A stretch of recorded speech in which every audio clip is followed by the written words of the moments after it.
Assalamualaikum warahmatullahi wabarakatuh. Innal hamdalillah nahmaduhu wa nasta'inuhu wa nastaghfiruh wa na'udzu billahi min syururi anfusina wa min sayyiati a'malina. Man yahdihillahu fala mudhillalah wa man yudlil fala hadiyalah. Ashhadu an la ilaha illallah wahdahu la syarikalah wa ashhadu anna Muhammadan abduhu wa rasuluh. Ya ayyuhalladzina amanu taqullaha haqqa tuqatih wa la tamutunna illa wa antum muslimun. Ya ayyuhan nasu taqu rabbakumul ladzi khalaqakum min nafsin wahidah wa khalaqa minha zawjaha wa batha minhuma rijalan katsiran wa nisaa wattaqullaha alladzi tasaaluna bihi wal arham innallaha kana 'alaikum raqiba. Ya ayyuhalladzina amanu taqullaha wa qulu qawlan sadida yuslih lakum a'malakum wa yaghfir lakum dhunubakum wa man yuti'illaha wa rasulahu faqad faza fawzan 'azima. Amma ba'd, fa inna asdaqal hadithi kitabullah wa khairal hadi hadi Muhammadin sallallahu alaihi wasallam wa syarrul umuri muhdatsatuha wa kullu muhdatsatin bid'ah wa kullu bid'atin dhalalah wa kullu dhalalatin finnar. Ma'asal muslimin, ikhwani fillah wa akhwati, bapak-bapak, ibu-ibu, saudara-saudari rahimani wa rahimakumullah.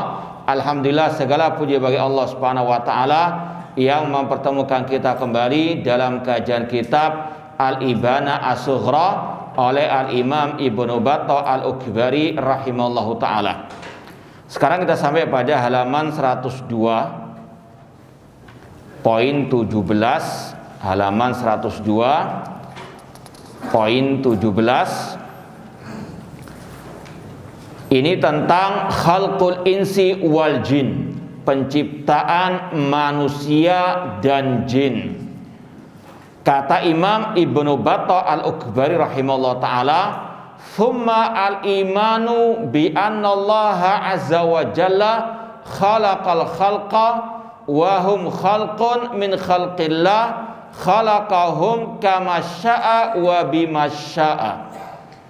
Kata Imam Ibnu Battah Al-Ukbari rahimahullah, kemudian wajib mengimani bahwasanya Allah azza wa jalla yang menciptakan makhluk-makhluknya. Wahum, dan mereka, yaitu tadi manusia dan jin, adalah makhluk ciptaan Allah. Kata Syekhul Islam Muhammad bin Abdul Wahhab rahimahullah dalam kitab Al-Usulul Tsalatsa, kullu ma siwallahi alam, setiap yang selain Allah adalah alam alias makhluk. Itu mencakup manusia, jin, malaikat, hewan, tumbuh-tumbuhan, semua yang ada di alam semesta ini, di langit dan di bumi, selain Allah adalah makhluk. Allah berfirman dalam surat Az-Zumar 62, Allahu khaliqu kulli syai', Allah yang menciptakan segala sesuatu.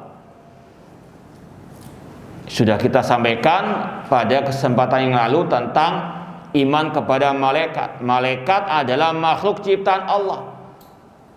Demikian pula dengan manusia dan jin. Namun dalam poin ini lebih ditekankan tentang masalah al-jin. Kalau malaikat sudah kita sampaikan, mereka adalah alamul ghaib, mereka makhluk ciptaan Allah. Demikian pula dengan jin, mereka adalah makhluk ciptaan Allah.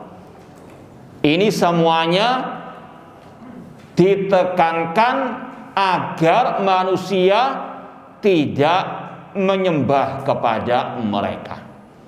Malaikat dan jin makhluk ciptaan Allah. Namanya makhluk, tidak boleh disembah, tidak boleh diibadahi. siapapun mereka, sebagaimana firman Allah, ayusyrikuna ma la yakhluqu syai'an wa hum yukhlaqun. Apakah mereka menyekutukan Allah dengan makhluk yang diciptakan oleh Allah, yang mereka tidak bisa menciptakan? Ayusyrikuna ma la yakhluqu syai'an wa hum yukhlaqun. Dan sudah kita sampaikan, tauhid rububiyah itu mengharuskan tauhid al-uluhiyah. Artinya kalau kita sudah meyakini Allah satu-satunya yang menciptakan, memiliki, mengatur alam semesta, maka dialah satu-satunya yang berhak untuk disembah, diibadahi. Maka selain Allah tidak boleh disembah, diibadahi, karena mereka tidak bisa menciptakan, mereka bukan pemilik alam semesta ini, mereka tidak bisa mengatur alam semesta ini.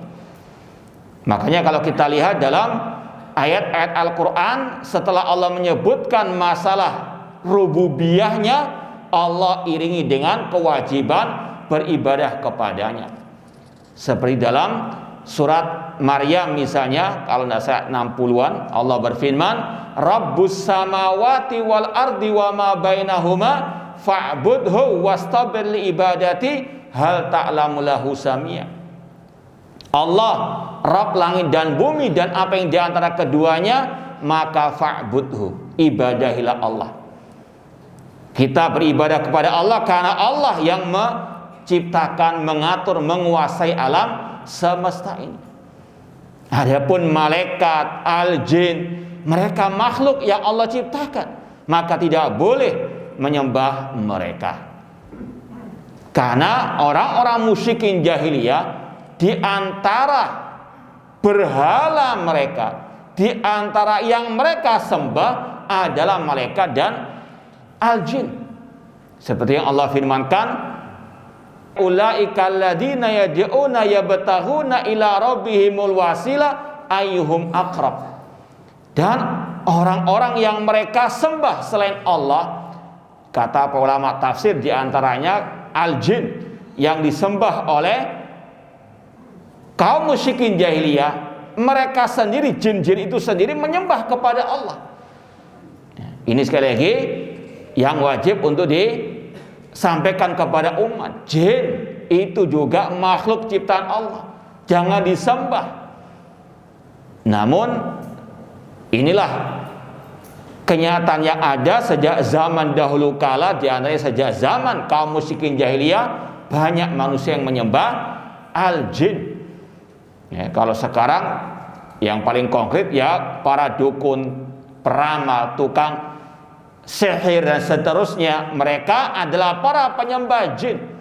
Mereka dalam aktivitas perdukunannya dan sebagainya, mereka meminta bantuan kepada al-jin. Ini suatu yang merupakan rahasia umum, dan jin tidak akan mungkin membantu mereka tanpa ada balasannya. Apa balasannya? Pasti ada unsur kesyirikan, kekufuran. Ya. Sudah mungkin pernah kita ceritakan di Saudi Arabia itu tukang-tukang sihir, dukun itu kayak teroris. Mereka dikejar-kejar, mereka jadi DPO. Kalau ketangkap hukum mati. Ya, karena mereka berbahaya lebih daripada teroris dari segi masalah kekejian, kekejaman mereka, dari segi akidah mereka. Mereka apa? Jadi DPO. Mereka ketika istilahnya ditangkap di rumah mereka, pasti ada aktivitas yang syirik besar, kufur besar. Di antaranya ditemukan dalam rumah mereka ada mushaf-mushaf yang dibuang di toilet. Ini syarat dari al-jin untuk membantu mereka. Ya, maka sekali lagi harus kita punya al-bara kepada dukun-dukun ataupun tukang-tukang sihir ataupun peramal dan sebagainya. Mereka adalah musuh Islam, musuh Allah dan Rasul sallallahu alaihi wasallam. Jangan malah ditokohkan dan seterusnya.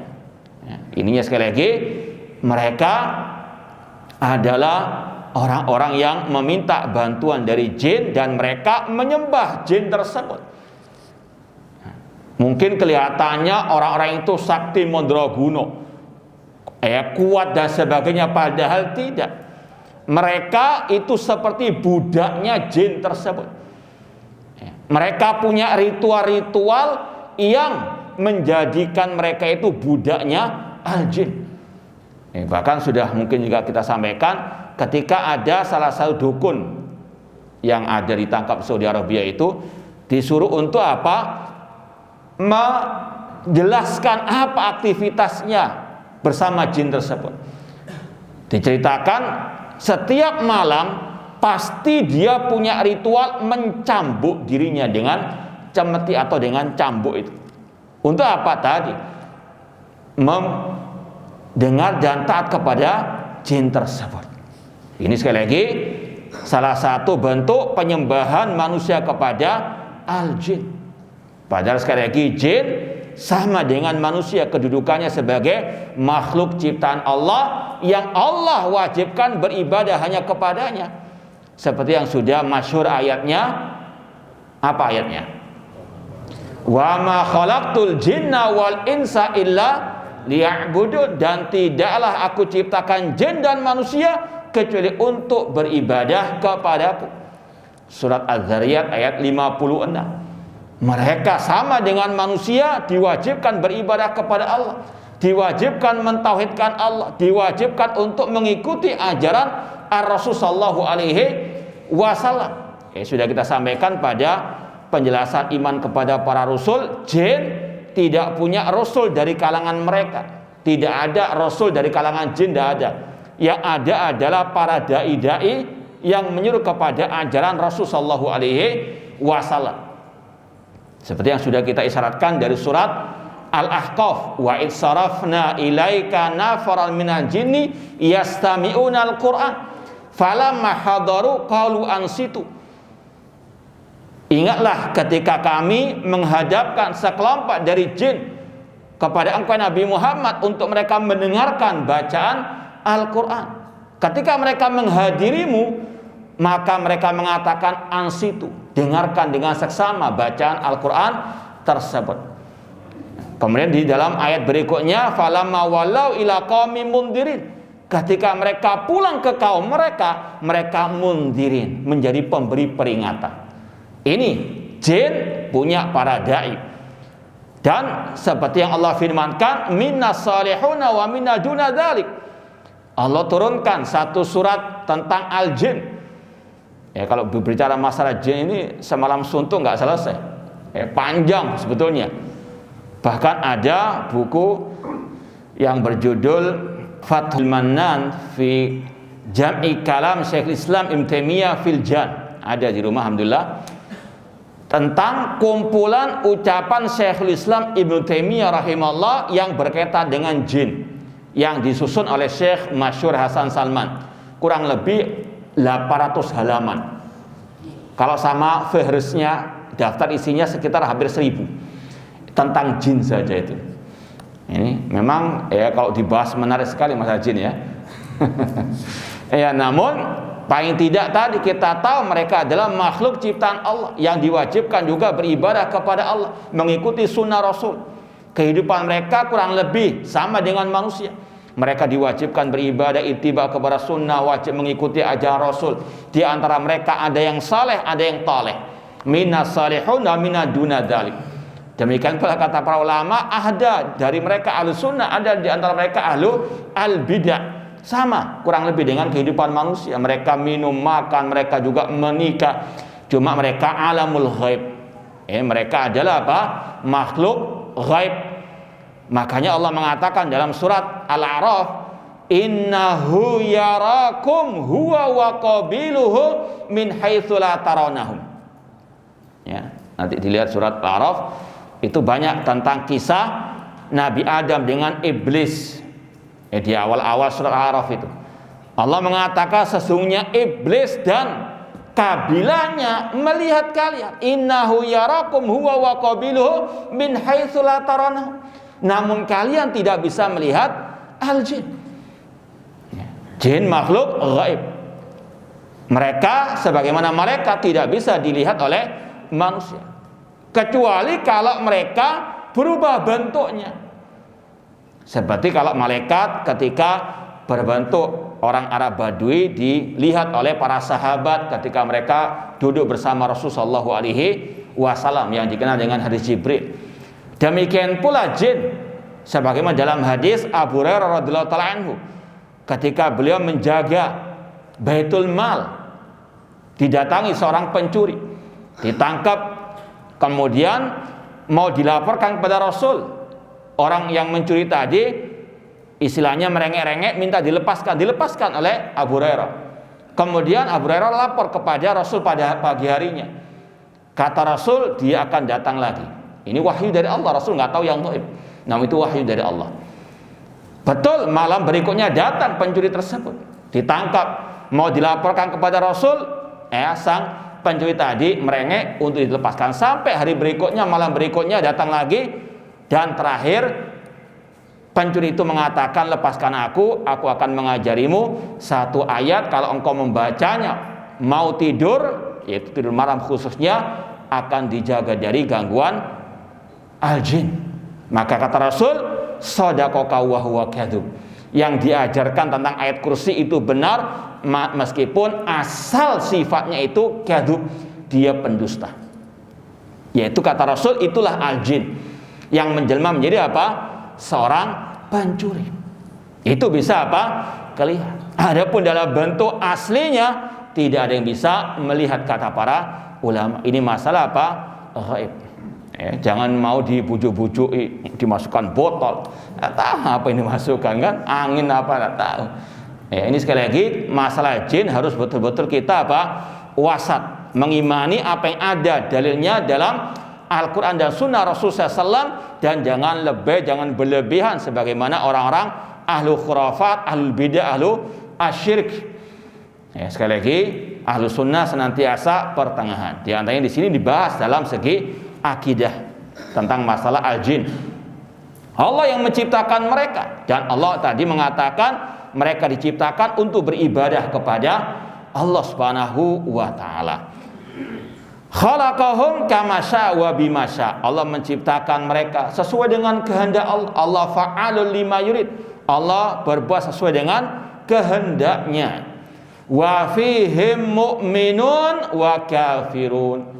Di antara mereka manusia dan jin ada yang mukmin, ada yang kafir. Sebagaimana yang Allah firmankan dalam surat At-Taghabun ayat kedua.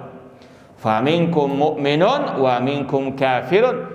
Di antara kalian ada yang mukmin, di antara kalian ada yang kafir. Sunatullah. Ada surga, ada neraka, ada orang mukmin, ada orang kafir, ada yang bertauhid, ada yang berbuat syirik. Ini sesuai dengan iradah kauniyah. Allah berkehendak, kehendak kauniyah, namun Allah tentunya tidak ridha dengan kesyirikan, kekafiran. Namun Allah menciptakan semuanya itu ada hikmah di baliknya. Wa bidzalika nataqal kitab wa ja'at bihir rusul. Dan inilah yang telah dikabarkan oleh Al-Qur'an dan juga yang diceritakan oleh para rasul. Para rasul mereka membawa berita tentang Allah menciptakan jin dan manusia. Ini masih ada kaitan dengan pembahasan kita kemarin, wajibnya mengimani semua kabar berita yang dibawa oleh para nabi dan para rasul. Kemudian kata Imam Ibnu Battah al-Bair rahimahullah, wa khalaqa iblis. Allah menciptakan iblis, wa huwa ra'su junudi syayatin, dan dialah pentolannya tentara setan dari kalangan al-jin. Kita yakini iblis dari kalangan al-jin sebagaimana yang Allah firmankan dalam surat Al-Kahfi ayat ke-50. Allah mengatakan, wa id kunna lil malaikati isjudu li adama fasajadu illa iblis kana minal jin. Ingatlah ketika kami, kata Allah, berkata kepada para malaikat, sujudlah kepada Adam. Semuanya sujud kecuali iblis. Wa kana minal jin, dan dia termasuk dari apa? Al-jin. Ada khilaf di antara para ulama, apakah iblis itu jin pertama yang Allah ciptakan atau jin kafir pertama yang Allah ciptakan? Kalau menurut Al-Hasan Al-Basri, ulama tabi'in, iya, iblis adalah nenek moyangnya al-jin. Wallahu ta'ala alam. Ya, khalaqa iblis wa huwa ra'su junudi asyayatin. Ini yang wajib untuk kita apa? Yakini Allah yang menciptakan iblis, Allah yang menciptakan semua makhluk ini. Ini dibahas oleh para ulama, di antara faedah tujuannya untuk membantah kelompok Al-Mu'tazilah. Kelompok Mu'tazilah, para penuhan akal, atau kalau sekarang kelompok liberal, mereka sok mensucikan Allah dengan mengatakan tidak, ya, iblis bukan Allah yang menciptakan. Makanya Rasul mengatakan al-qadariyatu majusu hadil ummah, karena menurut akal mereka nggak pantas Allah menciptakan apa? Iblis. Tidak layak dengan istilahnya kesucian Allah, kemuliaan Allah. Kata para ulama, justru Allah ketika menciptakan iblis itu banyak hikmahnya. Bahkan di antara hikmahnya, kata Imam Ibnu Qayyim dalam kitab beliau Madarijus Salikin dan juga Syifaul Alil, itu untuk menunjukkan sifat dan nama-nama yang paling mulia.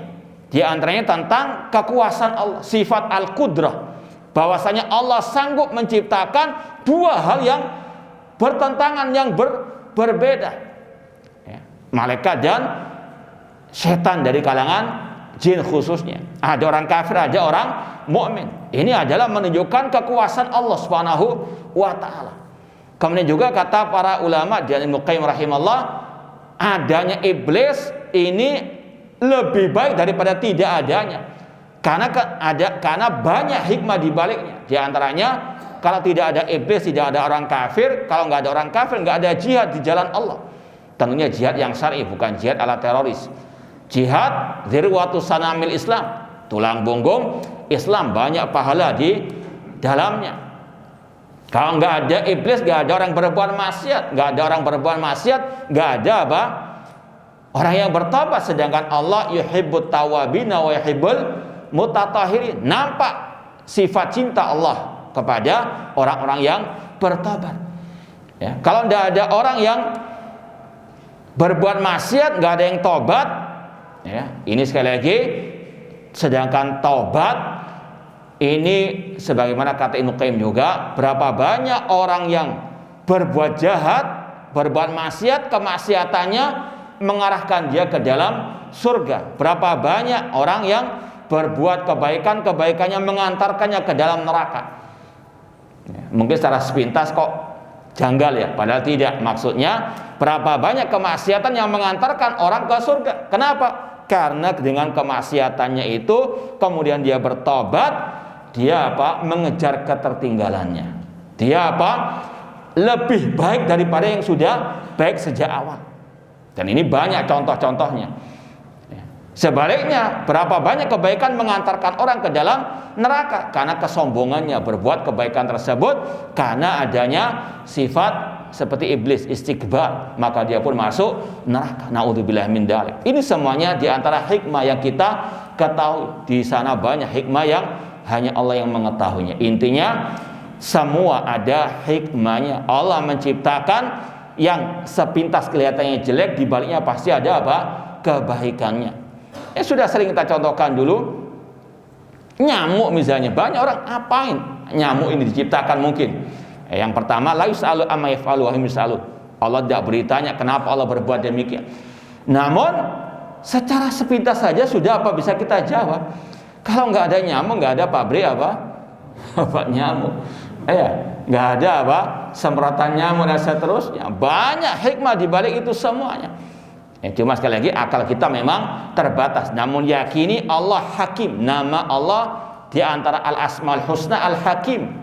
Allah tidak menciptakan, memerintahkan, melarang, kecuali di baliknya pasti ada hikmah. Alimah man alimah wa jahilah man jahilah. Ada yang mengetahui, ada yang tidak apa mengetahui. Kita ingat ketika Allah menciptakan manusia, Wa id qala rabbuka lil malaikati inni ja'ilun fil ardi khalifah qalu ataj'alu fiha man yufsidu fiha wa yasfiku dima wa nahnu nusabbihu bihamdika wa nuqaddisu lak qala inni a'lamu ma la ta'lamun. Ingatlah ketika Rabbmu berkata kepada para malaikat, aku akan menciptakan manusia di atas muka bumi ini yang menjadi khalifah, penguasa di atas muka bumi ini. Malaikat mengatakan, wahai Rabb kami, apa hikmah engkau menciptakan makhluk yang akan menumpahkan darah, merusak di atas muka bumi ini, sedangkan kami bertasbih, bertahmid kepadamu? Maka Allah jawab, inni a'lamu ma la ta'lamun.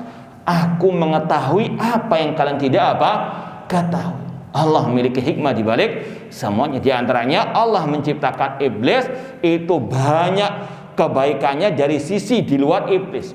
Makanya ada istilah iblis diciptakan itu li ghairihi, muradun li ghairihi, jembatan menuju kepada kebaikan untuk yang lain. Kalau istilah kedokterannya ini seperti amputasi, ya, sepintas kelihatannya jelek, namun dibalik itu semuanya ada kebaikannya. Kurang lebih seperti itu. Atau seperti orang minum obat secara asal, secara umum ya, obat pasti pahit. Namun di balik pahitnya obat ada penawar, ada kebaikan. Seperti itulah ketika Allah menciptakan hal-hal yang kelihatannya jelek atau yang jelek, namun sekali lagi di baliknya pasti banyak kebaikannya. Wa khalaqa iblis, Allah menciptakan iblis, wa huwa ra'su junudi asyayatin. Dia adalah pentolangnya, bapaknya tentara asyayatin. Setan itu bukan makhluk tersendiri. Ya, mungkin banyak masih orang yang menganggap setan itu makhluk tersendiri. Setan itu sifat penentang yang ada pada diri manusia dan juga al-jin. Ya. Setan itu bisa dari kalangan jin, bisa dari kalangan manusia. Seperti yang Allah firmankan dalam surat Al-An'am. Al-An'am ayat 112. Wa kadzalika ja'alna likulli nabiyyin aduwan syayatinal insi wal jinni yuhi ba'dhum ila ba'din zukhrufal qawli ghurura. Demikianlah kami jadikan setiap nabi musuh-musuh dari kalangan setan, jin dan manusia. Allah katakan setan itu ada dari kalangan jin dan manusia. Dikatakan setan di ayat tadi karena mereka menentang Allah dan Rasul sallallahu alaihi wasallam, menentang dakwah at-tauhid, memusuhi dakwah at-tauhid. Mereka adalah setan dari kalangan jin dan juga manusia. Iblis adalah pentolanya, bapak dari setan-setan tersebut. Demikian pula kita membaca surat An-Nas, minal jinnati wan nas. Setan yang membisikkan dalam dada manusia itu dari kalangan jin dan juga dari kalangan manusia. Wa huwa yughwi bani Adam. Iblis itulah yang menyesatkan Bani Adam, manusia. Dan itu yang telah diproklamirkannya ketika dia diusir dari surga Allah Subhanahu wa taala. Dalam surat Al-A'raf, nanti dilihat di awal-awal surat Al-A'raf, Allah mengatakan ketika diusir iblis dari surga, iblis mengatakan fa bima aghwaitani la aq'udanna lahum siratal mustaqim. Thumma la'atiyannahum min baini aydihim wa min khalfihim wa an aymani wa an syama'ilihim wa la tajidu aktsarahum syakirin. Kata iblis, karena engkau ya Allah menyesatkanku, aku akan menghalangi hamba-hambamu dari jalan yang lurus. Jadi kalau ada orang yang menghalangi manusia dari jalan yang lurus, itulah iblis dan tentaranya. Na'udzubillahi min dzalik. Kemudian kata iblis, aku akan mendatangi mereka dari depan, dari belakang, kanan dan kiri, terus berusaha untuk menyesatkan manusia dari jalan Allah Subhanahu wa taala. Ini sekali lagi yang harus juga kita imani sesuai dengan yang dikabarkan oleh Allah Subhanahu wa taala. Wa yuwaswisu fi sudurihim. Yuwaswisu fi sudurin nas. Ini kelakuannya iblis dan tentaranya, membisikkan dalam dada manusia. Wa yaftinuhum, dan memfitnah mereka, yaitu menyesatkan mereka dari jalan Allah. Wa yuhassid indahumul qabih, memperindah yang jelek, baik itu kesyirikan, kebid'ahan, dan kemaksiatan. Iblis sangat istilahnya canggih, dia pintar membujuk, menipu, menyesatkan manusia. Di antaranya bapak kita Adam alaihissalam, seperti yang Allah kisahkan dalam surat Al-A'raf. Kata Allah, wa qasamahuma inni lakuma laminan nasihin. Ini lembutnya iblis ketika menyesatkan Nabi Adam alaihissalam. Iblis mengatakan wa qasamahuma, iblis bersumpah kepada Nabi Adam dan Hawa, sesungguhnya aku, kata iblis, adalah pemberi nasihat untuk kalian berdua. Luar biasa bahasa apa? Ya, marketing istilahnya ya. Halus, lembut ini. Aku sebagai apa? Pemberi nasihat, enggak ditakut-takutin, enggak. Namun apa? Ya, dengan lemah lembut dia mengatakan, inilah kumalaminan nasihin, aku pemberi nasihat kepada kalian berdua. Nah, makanya enggak semua yang lemah lembut itu apa? Bisa diterima, bisa dibenarkan. Ya, semuanya ditimbang lagi dengan Al-Quran dan Sunnah Rasulullah Shallallahu Alaihi Wasallam. Berapa banyak ucapan lemah lembut sesat dan menyesatkan. Di antaranya iblis ketika menipu, ketika menyesatkan Nabi Adam alaihissalam, dia mengucapkan dengan ucapan lemah lembut, innilakuma laminan nasihin, sesungguhnya aku pemberi nasihat bagi kalian berdua. Yuhasin indahum al-qabi, memperindah yang jelek-jelek, kesyirikan misalnya. Iblis, setan dari kalangan jin dan juga manusia memperindah. Kalau kalian Wahabi nggak mau ya, istighosah kepada orang yang telah mati, ini berarti kalian apa? Tidak mencintai para wali. Kalau kalian tidak membolehkan kita minta syafaat kepada Rasul, berarti kalian tidak cinta kepada apa? Wah, seolah-olah mantul ya hujahnya. Cinta Nabi, cinta orang saleh. Padahal hakikatnya apa? Kesyirikan kepada Allah. Ini setan dan iblis, mereka apa? Memperindah yang jelek-jelek, kebid'ahan yang jauh dari ajaran Rasul. Ya, ditampakkan dalam bentuk apa? Cinta Nabi Sallallahu Alaihi Wasallam. Makanya kata Sufyan Ats-Tsauri, al bid'atu ahabbu ila iblis minal maksiyah. Bid'ah lebih dicintai oleh iblis daripada maksiat. Al maksiyatu yutabu minha wal bid'atu la yutabu minha. Kemaksiatan itu pelakunya masih ada harapan bertobat karena dia merasa salah. Namun apa? Pelaku kebid'ahan tidak pernah merasa salah, tidak mungkin mau apa? Tobat. Ya, sudah sering kita sampaikan. Contohnya, bandingkan antara pencuri kalau ditangkap dengan teroris kalau ditangkap. Kalau pencuri merasa salah dia, pasrah sudah. Tapi kalau teroris dia apa? Dengan bangganya ditangkap karena apa? Itu jihad dari jalan Allah. Ya, ketika mereka melakukan bom bunuh diri, melakukan pembunuhan terhadap jiwa yang tidak dibolehkan dibunuh, mereka apa? Dengan bangga sebagai bentuk apa? Berjihad, mendekatkan diri kepada. Ini salah satu apa? Trik setan, trik iblis untuk menyesatkan manusia, memperindah yang jelek di hadapan Allah Subhanahu wa taala. Seperti yang sudah kita bahas hari Ahad yang lalu, bagaimana Khawarij di zaman Ali bin Abi Thalib membunuh sahabat Rasul Ali bin Abi Thalib, menantunya Rasul, ahlu baitnya Rasul, termasuk salah satu khulafa Rasyidin, dengan niat jihad di jalan Allah. Ini yang dikatakan oleh Allah Subhanahu wa taala, diperindah kepada mereka kejelekan-kejelekan tersebut. Demikian seterusnya. Ya, ini salah satu kelakuan iblis, memperindah yang jelek untuk manusia, sebagaimana kata Allah tadi surat Al-An'am 112,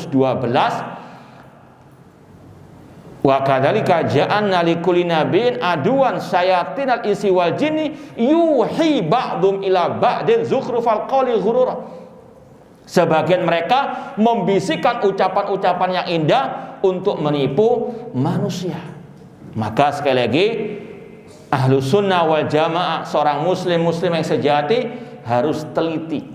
Jangan hanya lihat propaganda, hanya lihat casingnya saja. Lihat bagaimana dalamnya, lihat bagaimana akidahnya, manhajnya. Ukur lagi dengan qala Allah wa qala Rasul wa qala as-sahabah. Ya.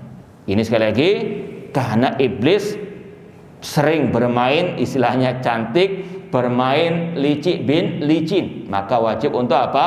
Berhati-hati.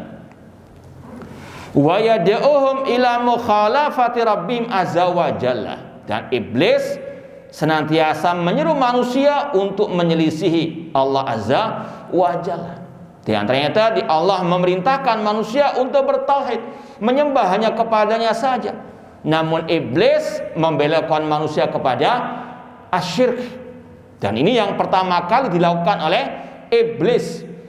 Seperti yang Allah firmankan atau yang Rasul SAW sabdakan dalam hadits qudsi. Dalam hadits qudsi Allah berfirman, "Khalaqtu ibadi hunafa fastalathhumus syayatin." Aku ciptakan manusia dalam keadaan lurus, fitrah manusia dalam keadaan bertauhid. Kullu mauludin yuladu alal fitrah. Setiap manusia terlahir dalam keadaan bertauhid, dalam keadaan fitrah. Namun kata Rasul, fastalathhumus syayatin. Setanlah yang menjerumuskan manusia ke dalam kesyirikan. Nah, sebagaimana kisah kaum Nabi Nuh alaihissalam. Dalam surat Nuh Allah berfirman, wa qalu la tadarunna alihatakum wa la tadarunna waddan wa la suwa'an wa la yaghutha wa ya'uqa wa nasra. Kaum Nabi Nuh mengatakan, jangan kalian meninggalkan sesembahan kalian, jangan kalian meninggalkan Wad, Suwa, Yaghus, Ya'uq dan Nasra. Kata Abdullah bin Abbas radhiyallahu anhuma, hadhihi asma'u rijalin salihina min qaumin Nuh. Inilah nama 5 orang saleh di zaman Nabi Nuh, 5 wali di zaman Nabi Nuh alaihissalam. Falamma halaku auhas syaitan ila qaumihim aninsibu ila majalisim alati kanu yajisna fiha ansaba. Ketika 5 orang wali ini mati, meninggal dunia, setan datang kepada murid-murid mereka, fannya mereka, pengikut mereka, membisikkan untuk mereka membuat patung-patung, gambar-gambar 5 orang saleh tersebut, untuk sekedar mengenang jasa mereka. Ini liciknya apa? Iblis ataupun syaitan dari kalangan jin maupun manusia. Tidak langsung apa disuruh berbuat syirik, tidak langsung disuruh menyembahnya, pelan-pelan, alon-alon asal kelakon. Nah, ini juga apa dipakai oleh iblis tersebut. Kemudian falamma halaku, ketika generasi pertama murid wali yang telah mati tersebut meninggal dunia, datang generasi yang kedua, baru setan datang mengatakan nenek moyang kalian ketika paceklik, kemarau panjang, mereka minta-minta kepada wali yang telah mati tersebut. Ini bahayanya apa? Iblis. Demikian pula kata para ulama, ahlul bidah ketika menyesatkan orang, nggak langsung diajari bid'ah-bid'ah. Terkadang diajari apa? Sunnah-sunnah dulu, baru ditambah-tambahi baru bid'ah yang aslinya. Maka sekali lagi harus betul-betul waspada. Seperti yang juga kita pernah sampaikan dari kelompok namanya Sururiyah. Ini juga kelompok yang istilahnya nisbatnya juga kepada teroris, yang juga arahnya ke teroris. Pertama kali mengajarkan buku-bukunya Syekhul Islam Ibnu Taimiyah. Kemudian apa? Lama-lama kepada bukunya Said Qutb, bapak terorisme abad ini. Nah, ini pelan-pelan mereka apa? Menjerumuskan manusia ke dalam kesesatan. Maka sekali lagi hati-hati, waspada, terus belajari akidah salaf, manhaj salaf, dan berpegang teguh dengannya. Insya Allah kita akan tahu mana hak, mana yang batil. Kemudian kata Imam Ibnu Battah al-Uqbai rahimahullah ta'ala, wa huwa aduwuhum, iblis, setan adalah musuh manusia. Sebagaimana yang Allah firmankan dalam surat Al-Baqarah 169, wala tattabi'u khutuwatis syaitan innahu lakum aduwwun mubin. Jangan kalian mengikuti langkah-langkah syaitan. Sesungguhnya setan adalah musuh yang nyata bagi kalian. Innama ya'murukum bisu'i wal fahsya wa an taqulu 'alallahi ma la ta'lamun. Dan setan menyeru kalian untuk berbuat kejelekan, kekejian, dan untuk kalian berkata tentang Allah tanpa ilmu. Ini langkah setan. Secara global, langkah setan, jaring-jaring setan, jebakan setan ada dua: syahwat dan syubhat. Innama ya'murukum bisu'i wal fahsya. Setan menyeru kalian kepada kekejian dan kejelekan. Ini syahwat, kemaksiatan. Namun masih lebih ringan dibandingkan yang kedua, wa antaqulu 'alallahi ma la ta'lamun.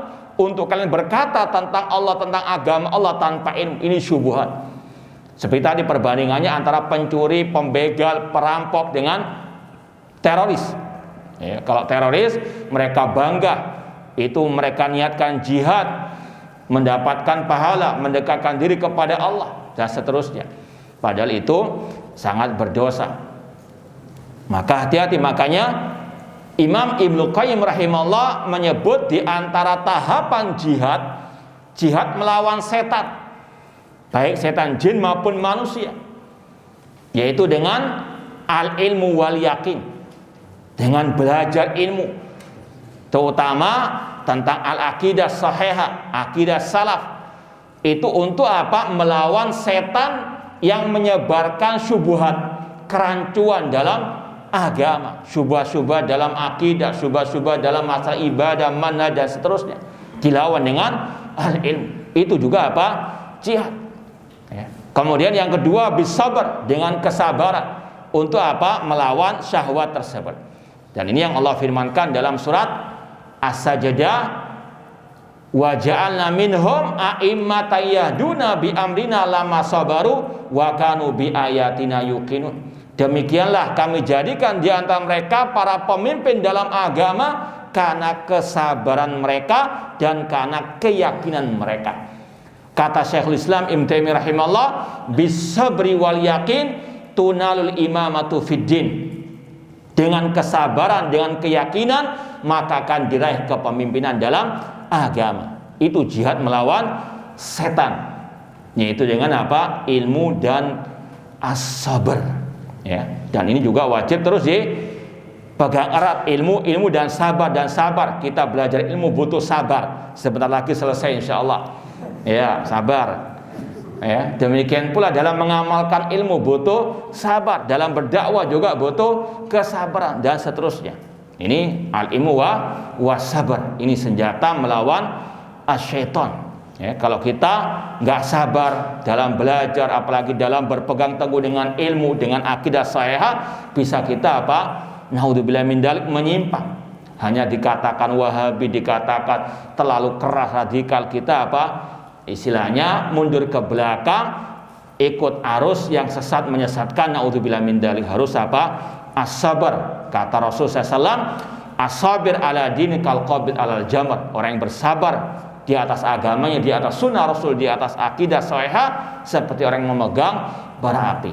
Panas, namun itulah jalan menuju surga Allah Subhanahu wa taala. Semoga Allah menjadikan kita istiqomah di atas kebenaran sampai akhir hayat kita nanti. Kemudian kata Imam Ibnu Battah al-Rahimahullah, yajri minhum majrad. Setan atau jin, iblis ini bisa masuk ke dalam diri manusia seperti mengalirnya darah. Ini wajib kita imani sebagaimana yang Rasul telah sabdakan. Nah, insyaallah kita lanjutkan ba'dal azan. Ya, kita teruskan sedikit lagi bab ini. Kata Imam Ibnu Battah al-Rahimahullah, la yadurru al-mu'tasimina billahi kaiduhu. Orang-orang yang berpegang teguh dengan agama Allah, dengan tauhidullah, tidak akan mungkin terkena bahaya jin tersebut. Ini yang harus kita apa? Yakini. Allah berfirman dalam surat Al-Baqarah 102, wa ma hum bidarrina bi min ahadin illa biidznillah. Dan tidaklah jin-jin itu, tukang-tukang sihir itu bisa memadaratkan siapapun kecuali dengan seizin dari Allah Subhanahu wa taala. Maka yang paling penting harus kita tahu apa kiat-kiat untuk membentengi diri dari tipu daya asyaiton, dari gangguan setan, terutama dari kalangan al-jin. Intinya yang pertama, nggak usah takut dengan jin, mereka sama dengan manusia, makhluk ciptaan Allah Subhanahu wa taala. Meskipun memang ada sedikit keistimewaan mereka bisa melihat kita nggak bisa melihat mereka. Maka Allah pun dan Rasulnya memberikan kepada kita kiat-kiat membentengi diri dari gangguan jin tersebut. Yang pertama dan yang utama yaitu menguatkan tauhid. Yakini kalau kita bertauhid, kita bertawakal kepada Allah dengan sebenar-benarnya tawakal, tidak akan mungkin setan dari kalangan jin bisa mengganggu kita. Inilah yang Allah firmankan dalam surat An-Nahl.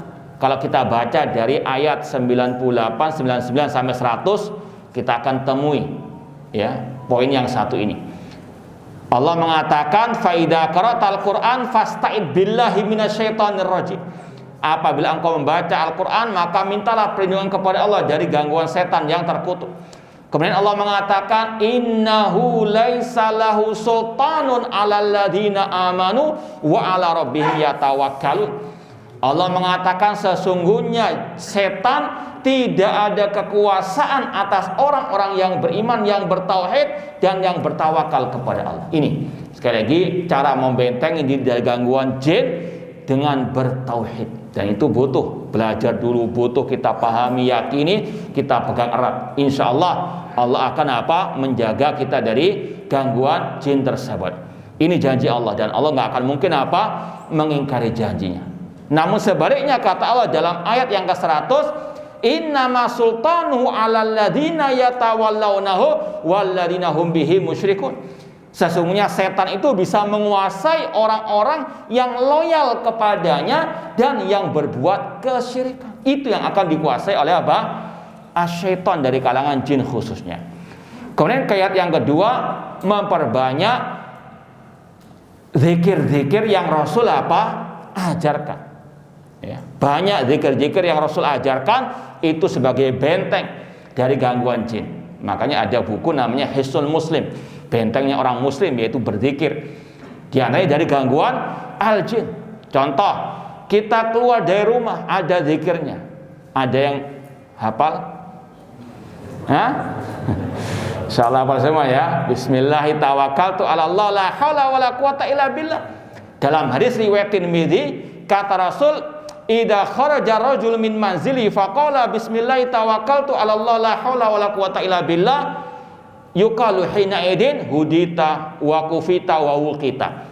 Kata Rasul SAW, apabila seseorang keluar dari rumahnya atau penginapannya, hotelnya, kemudian dia membaca bismillah tawakkaltu 'ala Allah la haula wala quwata illa billah, maka dikatakan kepada orang itu, engkau telah mendapatkan petunjuk, engkau telah mendapatkan kecukupan, engkau mendapatkan perlindungan.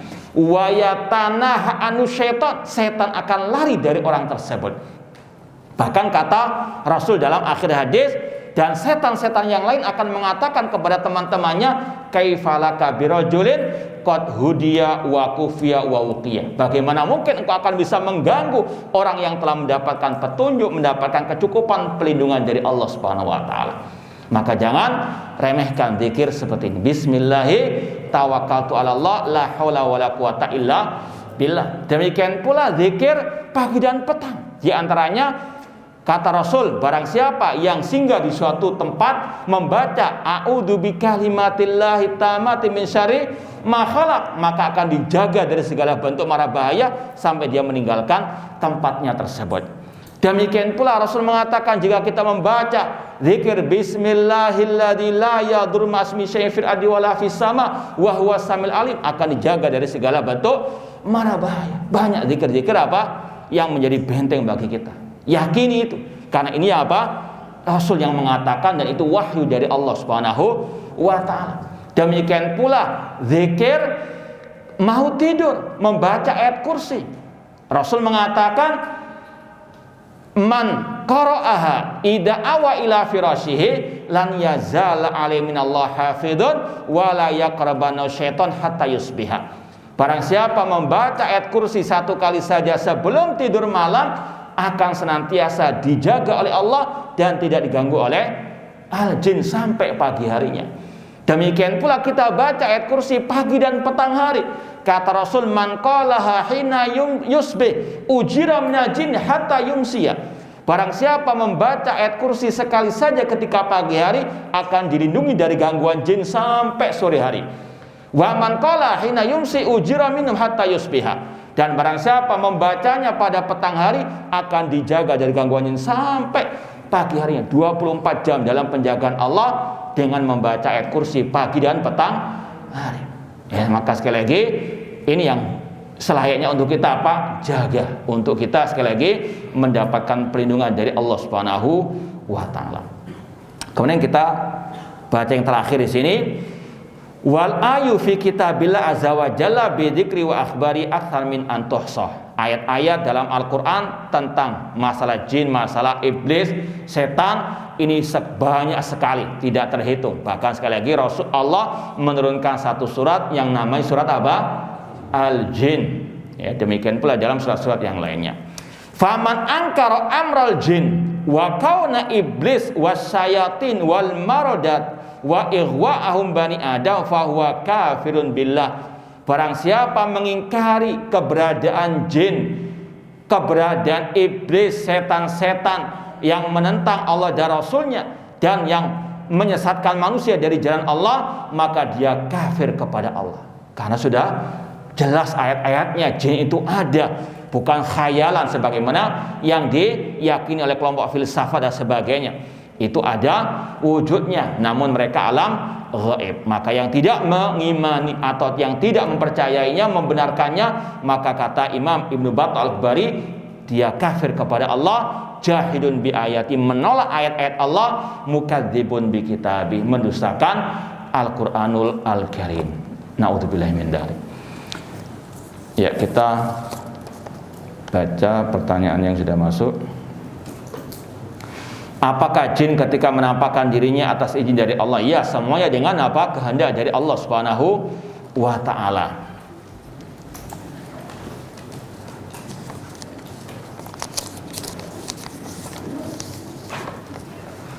Dan diantara juga yang perlu kita jadikan kiat membentengi diri kita dan keluarga kita dari gangguan jin, yaitu kita baca surat Al-Baqarah dalam rumah kita. La tajalu buyutakum maqabir fa inna syaitan yafirru minal baiti la yuqra fi suratul Baqarah.